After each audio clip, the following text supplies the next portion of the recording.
Les consignes pour l'enterrement de vie de garçon de mon fiancé, aucun appareil d'enregistrement, ce qui se passe ce soir meurt ce soir. J'ai dit, amuse-toi bien, je te fais confiance. Mais le détective privé que j'ai engagé avait des consignes différentes. Ce que ses parents ont vu lors du dîner de répétition a poussé son père à annuler le mariage sur le champ. Le détective privé a dit que c'était les $500 les plus faciles qu'il ait jamais gagnés. Je m'appelle Lynn Mason et j'ai 29 ans. Samedi dernier aurait dû être le jour de mon mariage. Au lieu de cela, je suis assise sur mon canapé avec un bon de lune de miel remboursé et une histoire que les gens jureront que j'ai embellie pour un effet dramatique. J'aurais aimé que ce soit le cas. Revenons 3 semaines en arrière. Jordan, mon petit ami, mon presque pour toujours, organisait son enterrement de vie de garçon.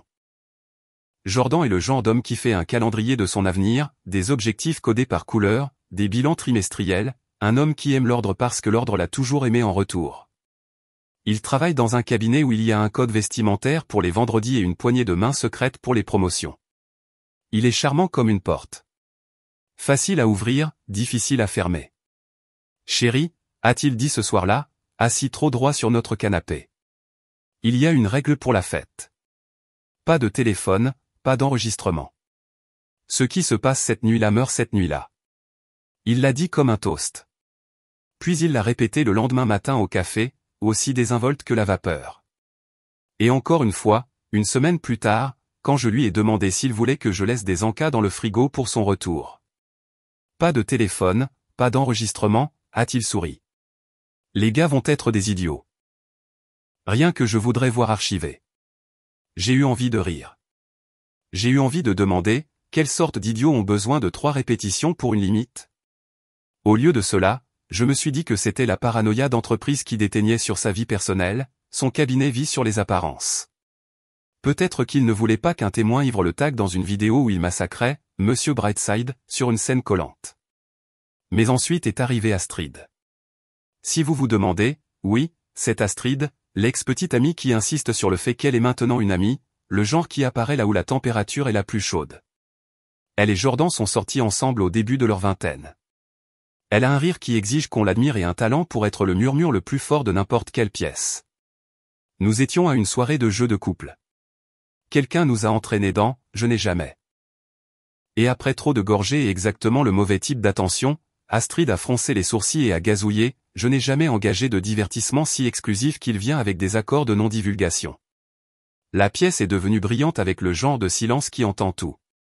Le visage de Jordan a fait quelque chose que je ne l'avais jamais vu faire. Il s'est figé, puis a souri trop largement. Astrid, a-t-il dit prudemment. C'était l'anniversaire de ton cousin, tu te souviens. C'est vrai, a-t-elle dit, déjà à 3 verres. L'autre fête, pas la tienne. Ses yeux se sont tournés vers moi, jaugeant, testant. Plus tard, quand nous avons rangé les bouteilles dans l'optimisme, Jordan m'a embrassé sur la tempe et m'a demandé si j'allais bien. J'ai dit, bien sûr. Il l'a répété. Pas de téléphone, pas d'enregistrement. J'ai dit, d'accord. Les mots avaient le goût d'une pièce de monnaie. C'est là que j'avoue quelque chose dont je ne suis pas fier. Pendant 2 jours, j'ai essayé d'être la fille cool. Celle qui fait confiance parce que la confiance, c'est sexy. Celle qui est au-dessus de tout soupçon parce que les soupçons, c'est compliqué. Celle qui sait qu'Astrid sera Astrid et que les hommes seront des hommes. Et que rien d'important n'arrivera si vous vous dites que rien d'important n'arrivera. Puis une partie tenace et silencieuse de moi, la partie qui empilait les avis de justice de ma mère dans des classeurs quand j'avais 14 ans, la partie qui a appris les limites à la dure, s'est dressée. Je n'ai pas appelé une amie. Je n'ai traqué personne sur Instagram. J'ai fait quelque chose d'ennuyeux et d'adulte. J'ai engagé un détective privé. Il se faisait appeler Hank, le genre de type plus âgé qui a l'air de manger du cynisme au petit déjeuner depuis 1987. Les contrats pour les enterrements de vie de garçon, c'est du 50-50e, a-t-il dit quand je lui ai tout raconté. La moitié du temps, c'est juste du karaoké et des regrets. L'autre moitié, c'est pourquoi mon neveu a une plus belle voiture que moi. Ce n'est pas réconfortant, ai-je dit. Je n'essayais pas de l'être. $500 forfaitaires. J'aurai quelqu'un à l'intérieur dans l'heure qui suit leur arrivée. Photos, vidéos si nécessaire. Ils n'utiliseront pas leur téléphone, donc la règle pas d'enregistrement ne me concerne pas, comment, ai-je demandé. S'ils prennent les téléphones de tout le monde. Nous n'utilisons pas les leurs. Vous voulez dire? Il a souri sans chaleur. Laissez-moi m'en occuper. Le vendredi est arrivé avec un système nerveux à vif. Jordan s'est rasé, a sifflé, m'a embrassé comme une promesse qu'il n'avait pas le temps de tenir. Ne m'attends pas, a-t-il souri, d'un air enfantin qui m'a donné envie de sauter la partie où les hommes vieillissent mais ne grandissent pas. Ses amis sont arrivés avec bruit et eau de Cologne. Le texto d'Astrid a sonné sur son écran de verrouillage. Amuse-toi bien, légende. Il a posé son téléphone face contre table comme il le faisait toujours quand je pouvais le lire. J'ai fait semblant de ne pas remarquer. Après leur départ, je suis resté dans notre cuisine et j'ai regardé le petit tas de silence qu'ils avaient laissé derrière eux. Des sous-verres, un bouton de manchette oublié, la boîte à bagues que nous avions ouverte et fermée comme un rideau de théâtre. J'ai remis la boîte à bagues dans le tiroir. Puis je l'ai remise à la lumière. Je n'arrivais pas à décider ce qui ressemblait à de l'espoir. À 21h12, Hank a envoyé un texto d'un numéro inconnu. CH. Tout est prêt. À 23h47, vous devez voir ça avant qu'il ne rentre. 8h demain matin. 3rd Street Coffee. Venez seul. Le sommeil est venu comme un défi que je ne pouvais pas accepter. Je suis resté éveillé et j'ai écouté l'appartement se recalibrer, tic-tacant et s'installant dans la fausse paix de la nuit. Quelque part dans la ville, l'homme que j'aimais faisait la fête. Dans ma tête, je répétais ce que les femmes confiantes se disent. Il ira bien. Il boira trop. Il rentrera avec une histoire idiote sur un pari idiot et une couronne en plastique. Ça n'aura pas d'importance. Ça n'aura pas d'importance parce que vous allez vous marier dans 6 jours. Ça n'aura pas d'importance parce que l'amour choisit de ne pas tenir les comptes. À 7h52, je me tenais devant le 3rd Street Coffee, mes paumes transpirant dans le gobelet en papier. Hank était assis dans le coin comme un avertissement que personne ne lit, un ordinateur portable ouvert, les yeux stables. Quand il m'a vu, il a fermé la porte de son visage et l'a rouverte comme s'il s'était entraîné à être doux. Je suis désolé, a-t-il dit d'emblée. Désolé. Il y a des moments que vous pensez qui vont diviser votre vie en un avant et un après, mais il y a toujours une demi-seconde avant où vous pourriez encore choisir l'autre histoire. Avant de m'asseoir, avant qu'il ne tourne l'écran, avant l'audio. Je me suis assise. Il a tourné. Une arrière-salle privée, un club huppé, trop propre, trop soigné, le genre d'endroit qui facture un supplément pour la discrétion. Jordan avec une écharpe que ses amis avaient certainement achetée ironiquement. Cet homme autour de lui, transpirant déjà de joie. Et elle. Elle n'était pas ce que j'attendais. Pas une caricature, pas une blague. Elle se déplaçait comme si la gravité serait impolie de s'interposer. Quand elle s'est penchée vers Jordan, il ne s'est pas écarté. Quand elle l'a embrassé, il n'a pas hésité. Quand elle a pris sa main et qu'il l'a suivie, la pièce est devenue floue d'une manière que les caméras comprennent, mais pas les cœurs. La vidéo a coupé.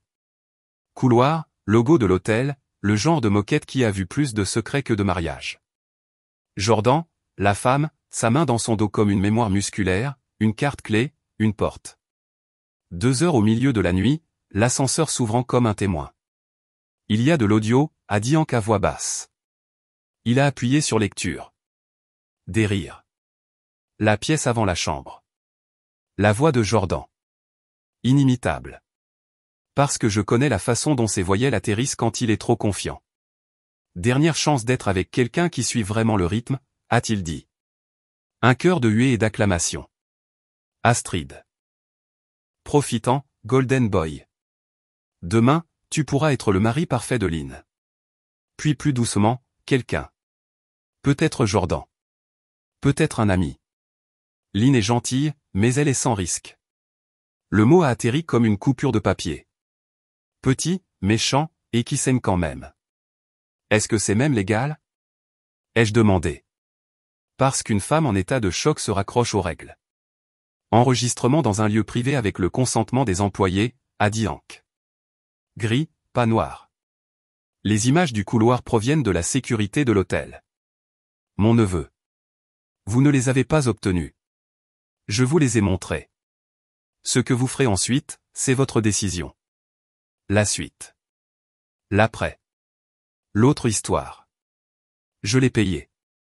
Je suis rentré chez moi à travers une ville qui avait soudainement trop de fenêtres. J'ai ouvert notre porte et je suis resté sur le seuil comme une orpheline au bord d'une maison généreuse. J'ai touché la boîte à bagues et mes doigts ne savaient pas s'ils devaient être doux ou propres. Il est rentré à midi. Un peu bouffi, un peu doré. Il m'a embrassé sur le front. C'était sage, a-t-il dit. Juste des verres, juste de la danse. Il a sorti une photo mise en scène. Pyjama assorti dans une cuisine de location. Des tranches de concombre sur leurs yeux, une soirée spa pour rire. Astrid souriant comme un couteau avec du rouge à lèvres. C'est mignon, ai-je dit. Ma voix appartenait à une femme qui pouvait regarder un immeuble s'effondrer et demander le temps qu'il faisait. 6 jours avant le mariage, 4 avant le dîner de répétition, une vie entière jusqu'à ce soir. À 14h03, j'ai appelé Richard. Est-ce que toi et Diane pouvez venir, ai-je dit. J'ai besoin de vous montrer quelque chose à propos de votre fils. Quand ils sont arrivés, Diane m'a tenu la main comme si elle était facilement cassable, ce qui semblait juste. J'ai posé l'ordinateur portable sur la table basse. Nous avons regardé sans pause. Diane a pleuré doucement, comme si elle s'y était entraînée pendant des années. Richard a regardé par la fenêtre pendant que l'audio tournait, puis est revenu à l'écran comme s'il pouvait s'excuser. Le mariage est annulé, a-t-il dit, la voix prudente, toujours un soldat. Mais nous ne dévoilerons pas notre jeu, Diane a tressailli. Richard, publiquement. Les actions ont des conséquences, a-t-il dit, me regardant, pas sa femme. Il a fait les siennes en privé. Nous ferons les nôtres là où la vérité peut être vue. Dehors, l'après-midi continuait de prétendre être normal. À l'intérieur, j'ai hoché la tête une fois et j'ai senti le jour se diviser nettement. Le texto de Hank de ce matin avait raison. J'avais besoin de le voir avant qu'il ne rentre, parce que maintenant je savais exactement quoi faire quand tout le monde le saurait. J'ai appris que le deuil a un thermostat. Le corps refuse miséricordieusement de vous laisser brûler éternellement. Il vous fait passer par des cycles. Choc, froid, une fièvre de rage, puis retour à l'engourdissement. Répétez. L'après-midi après le départ de Richard et Diane, j'ai croisé les mains sur mon ventre comme si j'essayais d'empêcher un petit animal de s'échapper. J'ai regardé la lumière ramper sur le mur jusqu'à ce qu'elle oublie mon nom. À 17h11, mon téléphone a vibré. Hank. Vous avez les originaux. Gardez des duplicata hors de votre cloud personnel. Ne les transmettez pas de main en main si vous les partagez. Moi. Compris. Hank. Encore une chose. Si laisser l'angle c'est illégal. L'employé portait le micro avec la permission du propriétaire. Votre beau-père peut vous soutenir. Les images de l'hôtel sont de la sécurité de routine. Vous ne les avez pas obtenues. Vous y avez réagi. Moi. Pourquoi me dites-vous ça comme si vous l'aviez déjà dit avant? Hank. Parce que c'est le cas. J'ai fixé la conversation jusqu'à ce que les bulles arrêtent de prétendre qu'elles pourraient en dire plus. Puis j'ai fait quelque chose de simple. J'ai ouvert le tiroir de la cuisine et j'ai sorti la boîte à bagues. Elle était plus lourde que sa taille ne le laissait supposer, comme la culpabilité ou l'or. Je l'ai tenue sous le robinet et j'ai ouvert l'eau. Pas assez pour endommager la bague, juste assez pour entendre la boîte creuse se remplir et se vider. Se remplir et se vider. Je n'essayais pas de ruiner quoi que ce soit. Je voulais savoir comment ça sonnait de se noyer silencieusement. Jordan est rentré tôt, a pris une longue douche et en est ressorti sentant le savon d'hôtel et le shampoing de quelqu'un d'autre, se faisant passer pour de l'eucalyptus. Il a déambulé dans notre appartement dans un t-shirt doux qui le faisait paraître jeune et inoffensif. Dîner de répétition à 18h le jeudi, ai-je dit sans me retourner. J'ai demandé au restaurant d'installer un projecteur. Je veux répéter les vœux avec des visuels. Il a ri, soulagé. Pour qui te prends-tu, Scorsese? Tu es nerveuse? La nervosité ne survit pas en moi, ai-je dit, et nous avons tous les deux été surpris par la vérité de ces mots. Il a traversé la cuisine, m'a embrassé le sommet des cheveux. J'ai de la chance, a-t-il murmuré. Tu es si stable. Sans risque? Il a failli dire sans risque. J'ai goûté le fer. Il s'est reculé, a encadré mon visage dans ses mains. Vendredi était sage, a-t-il offert sans qu'on le lui demande. Les gars étaient stupides. Nous avons fait du karaoké. Astrid était là pendant genre 10 minutes et est partie parce que l'endroit était nul. Je ne voulais pas te dire qu'elle était venue. Je ne voulais pas que tu te sentes bizarre. Elle se rend présente, ai-je dit. C'est son passe-temps. Il a souri à ça, satisfait de mon mordant. C'est ma fille, a-t-il dit, et je me suis demandé ce que cette phrase signifiait pour lui quand il l'utilisait sur moi et sur la danseuse à quelques heures d'intervalle. J'ai dormi par morceaux cette nuit-là, un puzzle sortant de lui-même. Aux petites heures, je me suis assise sur le carrelage de la salle de bain avec l'ordinateur portable ouvert juste assez pour être une confession et j'ai regardé 15 secondes du clip à nouveau, puis je l'ai refermé comme s'il pouvait mordre. Je n'arrêtais pas de penser à la façon dont il l'avait suivi dans le couloir, comment la familiarité s'annonce par la posture. On n'apprend pas à sa main à se poser sur le bas du dos d'une inconnue comme ça. On se souvient. Au matin, la douleur lancinante derrière mes yeux était devenue administrative. J'ai fait une liste. Rendre la robe. Pause. Dire à ma mère. Non, elle en ferait une affaire personnelle. Trouver un avocat, peut-être. Demander une recommandation à Hank. Pratiquer mon visage dans le miroir. Neutre, pas martyr, pas sainte. Garder la routine. Il ne doit pas voir le plan venir. À 9h30, j'ai de nouveau appelé Hank. Hypothétique, ai-je dit, si j'avais besoin d'un avocat pour repousser une poursuite abusive, qui recommanderiez-vous? Jérémy Felt. Il collectionne les hommes qui pensent que les conséquences sont une farce et les transforme en jurisprudence. J'ai noté le nom. Est-ce que les femmes vous engagent parfois pour surprendre leurs propres enterrements de vie de jeunes filles, ai-je demandé, incapable de m'arrêter. Parfois, a-t-il dit, mais c'est plus rare. Différentes saveurs, même crème glacée. Les gens ne trompent pas parce que les fêtes existent. Ils trompent parce qu'ils sont le genre de personne qui a besoin de fêtes pour excuser ce qu'ils ont déjà décidé. Avez-vous toujours parlé en proverbe? Seulement quand je sais que la personne à l'autre bout connaît déjà la réponse. Il a fait une pause. Vous êtes sûr de vouloir faire ça au dîner de répétition? Je suis sûr de ne pas vouloir marcher jusqu'à l'hôtel vers un homme en qui je ne peux pas avoir confiance, ai-je dit. Tout le reste n'est que logistique. Jordan a passé le lundi à essayer des voies. Le matin, contrit, à midi, désinvolte, au dîner, attentif. Il a posé mon plat préféré devant moi, des nouilles à l'ail avec trop de beurre, puis a regardé comme un chien qui aurait déposé un oiseau et voudrait être loué pour l'effort, pas blâmé pour le sang. Mange, a-t-il insisté.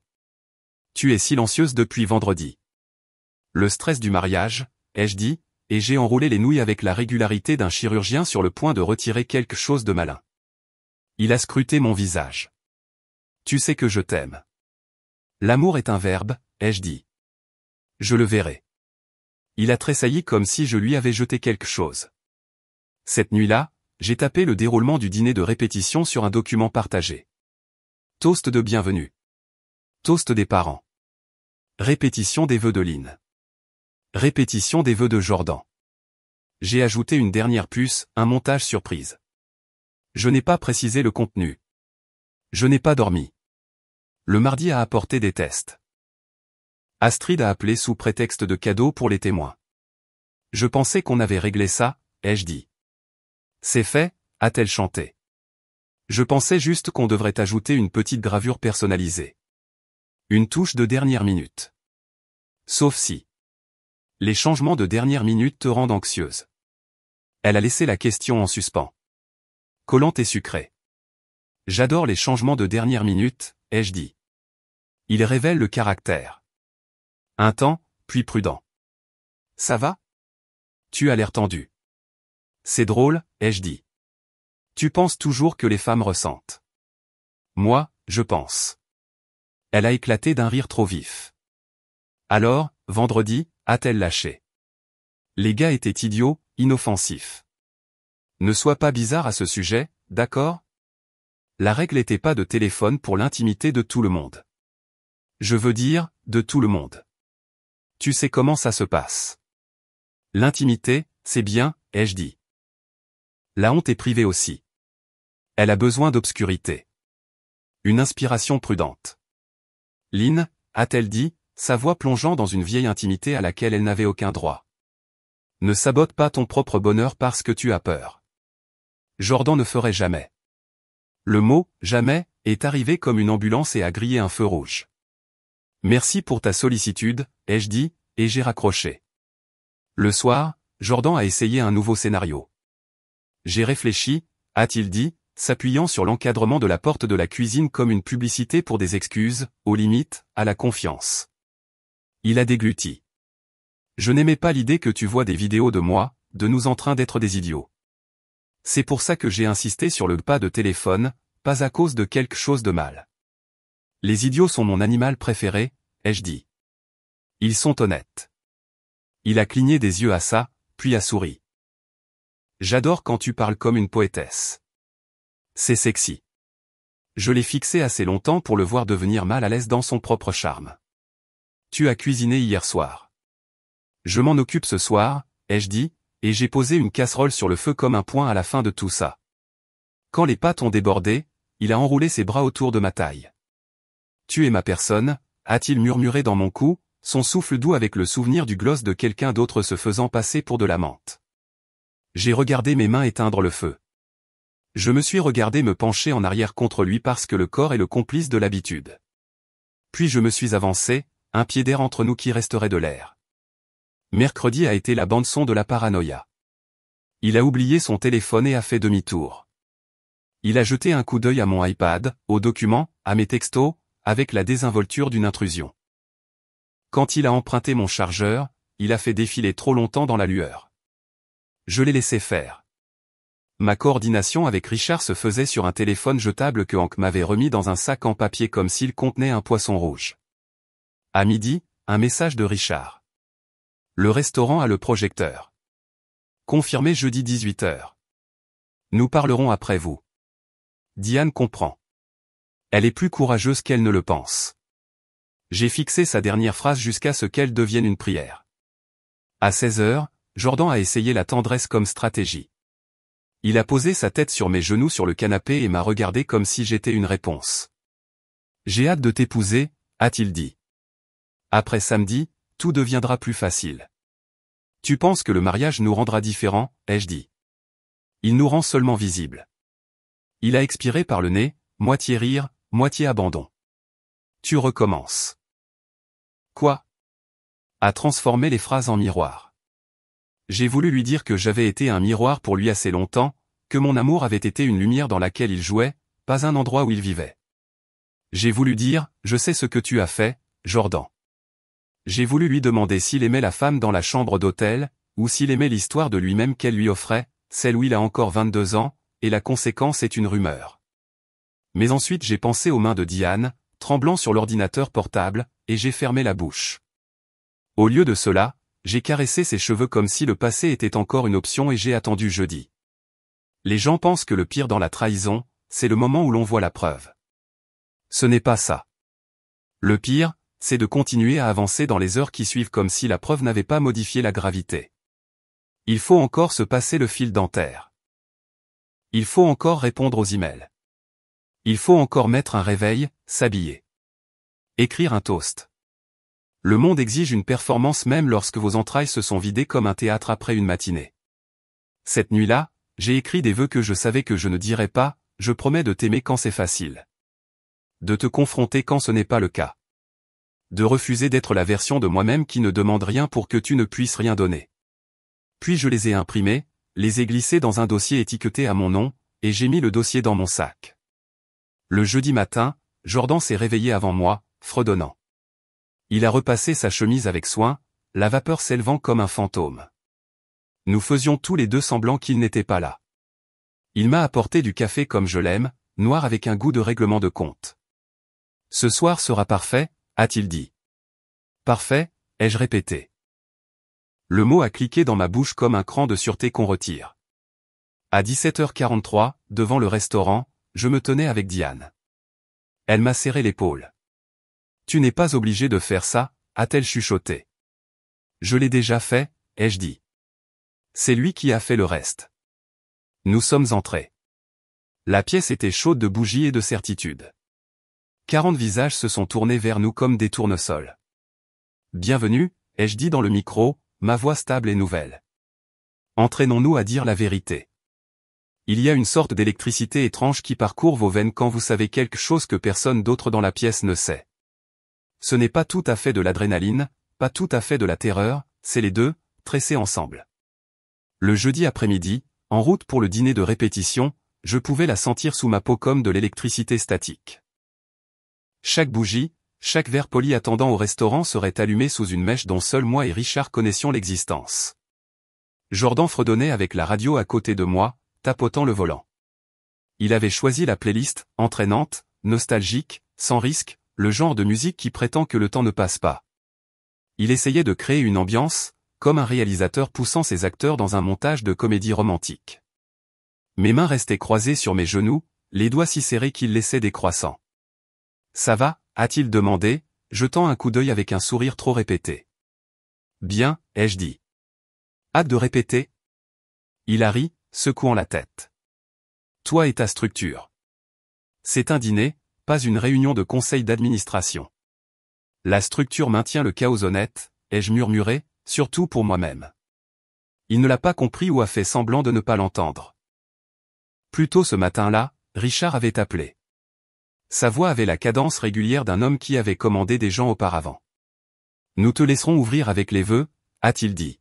« Ensuite, je prendrai le relais. » Diane craint que ce soit cruel, Méline, il a fait une pause comme s'il avait besoin que le poids de mon nom atterrisse. C'est le seul moyen. Une confrontation privée lui donnerait la possibilité de déformer les choses. Le public force la clarté. Je comprends, ai-je dit, et c'était vrai. Il n'y avait aucune satisfaction à cela, seulement de la nécessité.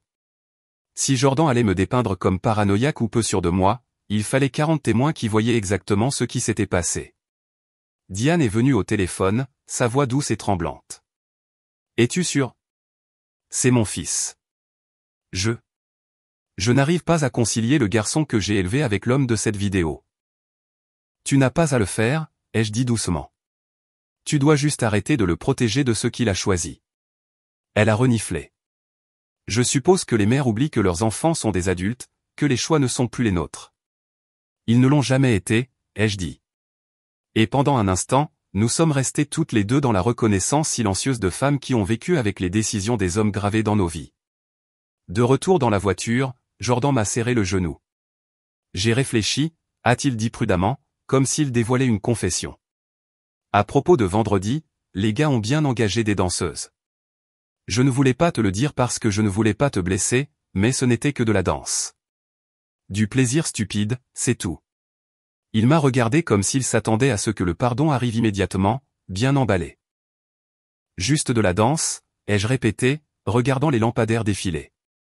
Oui, a-t-il dit rapidement. Mon Dieu, oui.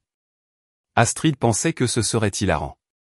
Je ne voulais pas être le rabat-joie, mais tu me crois, n'est-ce pas? Je me suis tourné vers lui, j'ai souri faiblement et j'ai dit, bien sûr. Le soulagement a inondé son visage comme de l'eau brisant un barrage. Il a expiré, presque en riant. Tu es incroyable. Honnêtement, tu es la meilleure. Ces gars étaient dégoûtants de toute façon. Juste des muscles, pas de substance. Pas comme toi. L'audace m'a donné envie de rire. Au lieu de cela, j'ai regardé par la fenêtre, la ville défilant, chaque bâtiment passant détenant une vérité qu'il ne méritait pas. La vérité au compte-gouttes ne s'est pas arrêtée là. En milieu d'après-midi, Astrid a tenté sa propre reconnaissance. Elle m'a appelé, sa voix pétillant trop vivement. Et, Lynn, je vérifie juste pour les cadeaux des témoins. Tout est bon? Tout est réglé depuis des semaines, ai-je répondu sèchement. C'est vrai, totalement. Chloé, je veux dire Jordan, s'inquiétait que tu puisses agir bizarrement. Quelqu'un a dit quelque chose à propos de la fête? Qu'est-ce qu'il dirait? Une pause, puis trop rapidement. Rien. Les gens parlent, mais rien ne s'est passé. Bien sûr. Je n'ai rien dit, n'est-ce pas, ai-je dit froidement. Le silence s'est étiré, gênant et fragile, avant qu'elle ne raccroche. Je suis resté dans le calme par la suite, fixant mon téléphone et pensant, vous paniquez. Vous savez déjà que le sol sous vos pieds est en train de se briser. Au moment où nous sommes arrivés au restaurant, Jordan avait de nouveau changé de tactique. Il est devenu affectueux, la main dans le bas de mon dos, chuchotant des compliments. Tu es magnifique, a-t-il dit. Ce soir, concentrons-nous juste sur nous. Demain, le chaos pourra commencer. Ce soir est à nous. Il me bombardait d'amour, superposant une douceur assez épaisse pour m'étouffer. Ça a presque marché une fois, mais pas maintenant. La salle privée du restaurant brillait chaleureusement de bougies, le bourdonnement des conversations s'élevant alors que la famille et les amis s'installaient. 40 personnes, des demoiselles d'honneur en robe aux couleurs de bijoux, des témoins en costumes impeccables, des parents se penchant pour échanger des histoires, tous ignorant que la soirée était sur le point de diviser leur perception de Jordan en deux. J'ai touché le dossier dans mon sac, les vœux que je ne lirais pas, et j'ai stabilisé ma respiration. Ce n'était pas de la vengeance. Ce n'était pas du spectacle. C'était la lumière du soleil, et la lumière du soleil, c'était la survie. Richard a croisé mon regard de l'autre côté de la pièce, a fait le plus petit déhochement de tête. Diane était assise à côté de lui, pâle, les mains étroitement jointes sur ses genoux. Elle se préparait à l'impact. Jordan s'est penché et m'a embrassé sur la joue. Prête, mon amour? Plus que jamais, ai-je dit. Il a souri, inconscient. Il pensait que ce soir était une répétition. Il ne savait pas que c'était une révélation. Il y a des soirées que vous savez qui se briseront en souvenirs qui ne quitteront jamais les gens qui étaient là. Le dîner de répétition est devenu l'une de ces soirées. La salle était habillée pour la fête. Couverts polis, bougies scintillantes, flûtes à champagne alignées comme des soldats attendant les ordres.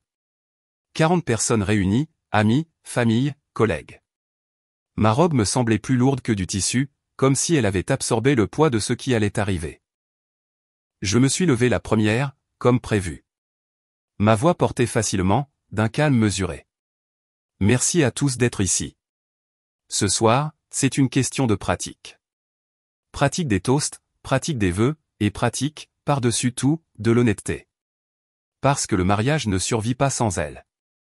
Des rires polis ont fusé, fins mais chaleureux. Jordan m'a souri, ignorant le double sens de mes mots. Il pensait probablement que j'étais nerveuse, que mon discours sur l'honnêteté était charmant. Il m'a serré la main sous la table. Quand je me suis assise, Richard s'est levé. Il a redressé sa veste de costume, son passé militaire visible dans la façon dont sa posture commandait la pièce. Avant de porter un toast à l'avenir, j'ai pensé qu'il serait bon de revisiter le passé, a-t-il annoncé. Un petit montage de Jordan grandissant. Sa mère et moi voulions lui faire une surprise. Les yeux de Jordan se sont adoucis. Papa, a-t-il gloussé, embarrassé. Tu n'as pas fait ça. Richard a fait un geste vers l'arrière. Les lumières se sont tamisées. L'écran du projecteur a pris vie. D'abord, des photos de bébé. Jordan dans un berceau, le visage couvert de gâteaux d'anniversaire. Ensuite, ses années d'adolescence difficiles, des bacs brillants au soleil. Puis, l'université, rayonnant dans une toque de diplômé. Les gens ont ri, applaudi légèrement. Les joues de Jordan ont rougi. Il m'a jeté un coup d'œil, et j'ai rendu le plus petit des sourires. Mon estomac était de pierre. Et puis les images ont changé. La fête d'enterrement de vie de garçon, la salle de club privé est apparue à l'écran. Jordan dans son écharpe de futur marié, riant avec ses amis. La danseuse, Marina, entrant dans le champ, le tirant près d'elle. Les rires dans la salle ont faibli, se transformant en silence. À l'écran, Jordan l'a embrassé. Pas hésitant, pas une erreur, enthousiaste, les mains agrippant sa taille comme une possession. Arrêtez ça, a crié Jordan instantanément, se levant à moitié. C'est. Ce n'est pas, mais la voix de Richard a percé, dure comme le fer. Assieds-toi, mon fils. Des halètements ont tourbillonné dans la salle. Quelqu'un a laissé tomber une fourchette. Une demoiselle d'honneur a couvert sa bouche avec ses deux mains. Un deepfake a soudain crié Astrid, la voix stridente. C'est un faux. Un psychopathe a monté ça. Mais les images ont continué, accablantes dans leur clarté. Le couloir de l'hôtel maintenant. La carte clé. Jordan et Marina entrant dans la chambre. 2 heures plus tard, lui sortant, ajustant sa ceinture. Diane pleurait ouvertement maintenant, secouant la tête comme si le déni pouvait remonter le temps. L'audio a suivi. La propre voix de Jordan a rempli la pièce. Dernière chance d'être avec quelqu'un qui suit vraiment le rythme. Lynn est gentille, mais elle est sans risque. Un murmure collectif d'incrédulité a traversé les invités. Quelqu'un a chuchoté, oh mon Dieu. Un autre, il a dit ça? Astrid a de nouveau balbutié. C'est la voix de quelqu'un d'autre. Mais sa conviction s'est fissurée. Tout le monde pouvait entendre que c'était lui. Richard a laissé jouer pendant 15 secondes de plus avant de lever la main. Ça suffit. L'écran s'est éteint. Le silence qui a suivi n'était pas vide. Il était bondé, épais, vivant de jugement. La mâchoire de Richard s'est crispée. Sa voix était stable mais létale. Le mariage est annulé. Effet immédiat. Jordan s'est tourné vers moi, le visage pâle, la sueur brillant sur son front. Lynn, s'il te plaît. Chérie, ce n'était pas ça, ne voulait rien dire. Expliquez quoi, ai-je demandé doucement. L'hôtel, la danseuse, ou la partie où tu m'as qualifié de sans risque? Il a tressailli comme si je l'avais frappé. De l'autre côté de la salle, quelqu'un a chuchoté à son partenaire, sans risque? Il a vraiment dit ça? D'autres regardaient, mal à l'aise, apitoyés ou indignés. Le téléphone d'Astrid était sorti, ses doigts volant sur l'écran, le contrôle des dommages déjà en cours. L'un des témoins a marmonné, putain de merde, et a bu son whisky d'un trait. Le cousin plus jeune de Jordan s'est à moitié levé. Oncle Richard, voyons. C'est l'humilier devant tout le monde. La voix de Richard a coupé comme du verre. Il s'est humilié lui-même. Ce sont les conséquences. La salle s'est fracturée en bruit. Des demoiselles d'honneur défendant Jordan. C'était juste une erreur. Tandis que ma demoiselle d'honneur sifflait en retour, il l'a trompée. N'osez pas minimiser ça. Une vieille tante a serré son chapelet, murmurant des prières en italien. Pendant tout ce temps, je suis restée assise, le dos droit, les mains jointes sur mes genoux. J'avais imaginé crier, imaginé la rage. Au lieu de cela, j'ai ressenti une étrange sérénité. Je n'essayais plus de le maintenir. Il se défaisait tout seul. Jordan s'est jeté vers moi.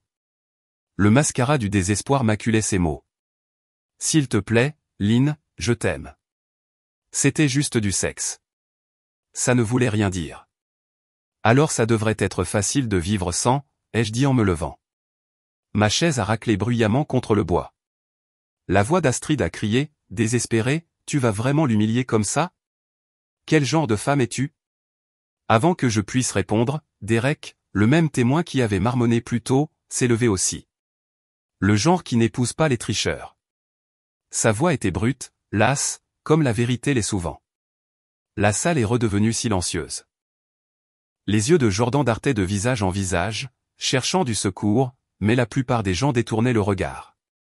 Quelques-uns regardaient ouvertement, la déception profondément gravée. Diane sanglotait plus fort. Les épaules de Richard restaient rigides, son regard immuable. J'ai pris mon sac, j'ai posé mes vœux sur la table devant Jordan et j'ai dit doucement, lis-les si tu veux savoir ce que j'étais prête à te donner. Puis souviens-toi que tu l'as échangé contre 2 heures dans un hôtel. Et sur ce, je suis sorti.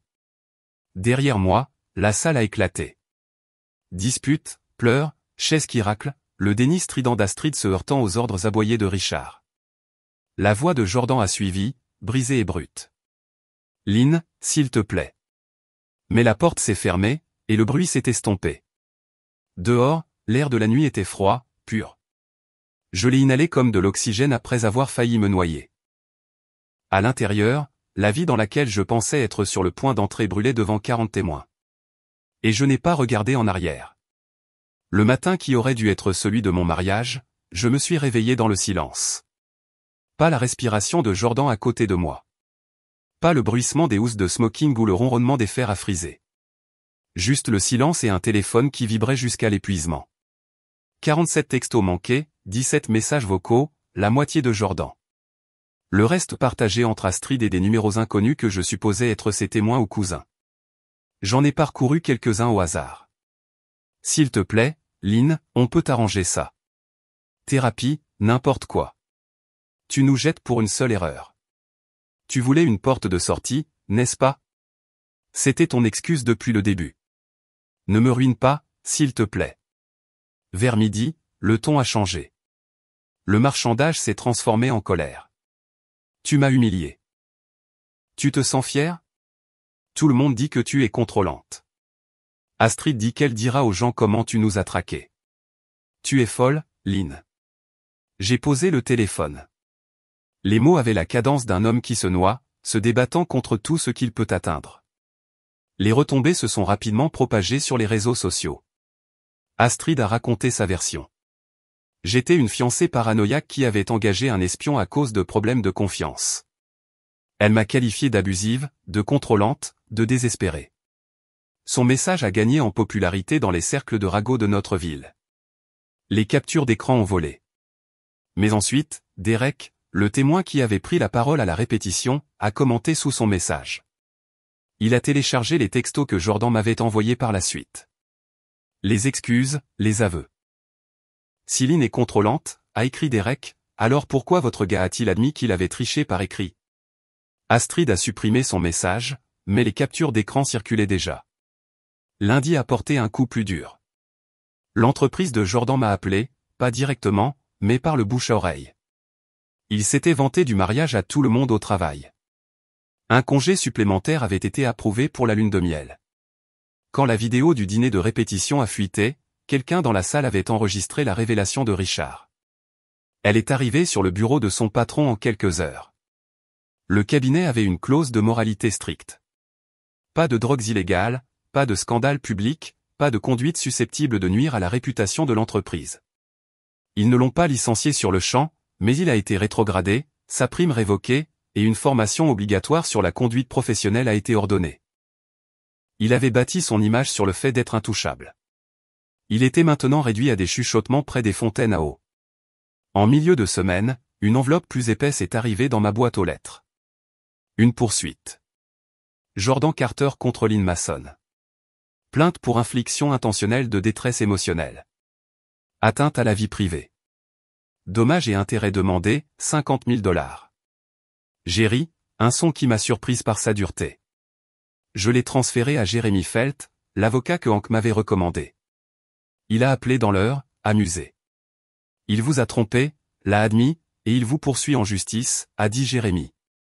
Ce sera rejeté plus vite qu'une cigarette dans un ouragan. Je demanderai également le remboursement de vos frais de justice. Fidèle à sa parole, le juge a rejeté la poursuite en quelques minutes. Jordan a été condamné à payer les honoraires de mon avocat, 3 500 $. Richard m'a texté plus tard que Jordan lui avait supplié de lui prêter l'argent. Richard a refusé. Il a traité Diane de mère ratée, a écrit Richard. Nous avons fini de le protéger. Mais tout le monde ne s'est pas détourné. Certaines personnes m'ont surprise. 3 nuits plus tard, mon téléphone a sonné avec un message d'un compte inconnu. C'était Marina, la danseuse de la vidéo. Lynn, je te dois des excuses. Je ne savais pas qu'il était fiancé avant la fin. Il a dit que vous aviez un arrangement, que c'était une relation ouverte. Je ne l'aurais jamais touché sinon. Elle a envoyé des captures d'écran. Jordan lui servant des mensonges. Elle est cool avec ça. C'est juste un dernier barreau d'honneur. Elle sait que je ne la quitterai jamais vraiment. Puis Marina a ajouté autre chose. Astrid a déjà fait ça. Elle nous engage pour des fêtes de dernière chance, femmes mariées, fiancées, encourage les rencontres, prend une commission si on conclut. Je pensais que c'était vulgaire mais inoffensif. Maintenant je vois que c'est pire. Mon pouls a ralenti. Astrid n'était pas seulement complice. Elle était l'organisatrice. Une activité parallèle basée sur l'infidélité. J'ai transféré les captures d'écran anonymement au cabinet de Jordan. Astrid y travaillait aussi. En une semaine, elle a été encouragée à chercher des opportunités ailleurs. Les jours se sont estompés. Chaque matin apportait de nouvelles vagues. La famille élargie de Jordan s'est divisée. Certains le défendant. Tout le monde fait des erreurs. D'autres, dégoûtés. Les amis ont choisi leur camp. Ma propre boîte de réception s'est remplie de messages de femmes qui avaient enduré des trahisons similaires, me remerciant de l'avoir exposé publiquement. Et pendant tout ce temps, Jordan se débattait. Il se montrait à ma salle de sport, à mon café, toujours avec de nouveaux amis, toujours assez fort pour que je l'entende me traiter de harceleuse et de psychopathe. Ses tentatives de me salir semblaient désespérées à quiconque y prêtait attention. Mais le désespoir peut encore être dangereux. J'ai donc documenté les captures d'écran, les dates, les heures, les preuves, non pas pour la vengeance, mais pour la protection. Parce que les hommes comme Jordan s'effondrent rarement en silence. Ils griffent en tombant. Une nuit, alors que je me brossais les dents, mon téléphone a de nouveau vibré, un autre numéro inconnu. Un instant, j'ai pensé que ce serait une autre tirade, une autre accusation. Au lieu de cela, c'était simple. Lynn, je voulais juste que tu saches que tu n'es pas folle. Ce que tu as vu est ce qui s'est passé. Ce qu'il a fait est ce qu'il est. C'était Dema, la cousine de Jordan, celle qui avait halté pendant la vidéo à la répétition. Puis elle a ajouté, grand-mère l'a déshéritée, l'a remplacée par l'église. Elle a dit qu'elle ne récompenserait pas la trahison. Je pensais que tu voudrais le savoir. Je me suis assise sur le bord de mon lit, la brosse à dents oubliée dans ma main, et j'ai expiré. Pour la première fois depuis des semaines, l'air semblait un peu moins lourd. Mais le calme ne durait jamais longtemps. Le week-end suivant, Jordan a intensifié. Il s'est présenté à mon appartement avec Astrid et quelqu'un d'autre, un homme que je ne reconnaissais que de la vidéo, le collègue de la danseuse, Marina, qui était en arrière-plan cette nuit-là. Jordan a bombé le torse, essayant de reprendre le pouvoir. Nous devons parler, a-t-il annoncé en franchissant mon seuil. Non, ai-je dit simplement en bloquant la porte. Il a fait un geste vers l'homme. Dis-lui ce que tu m'as dit.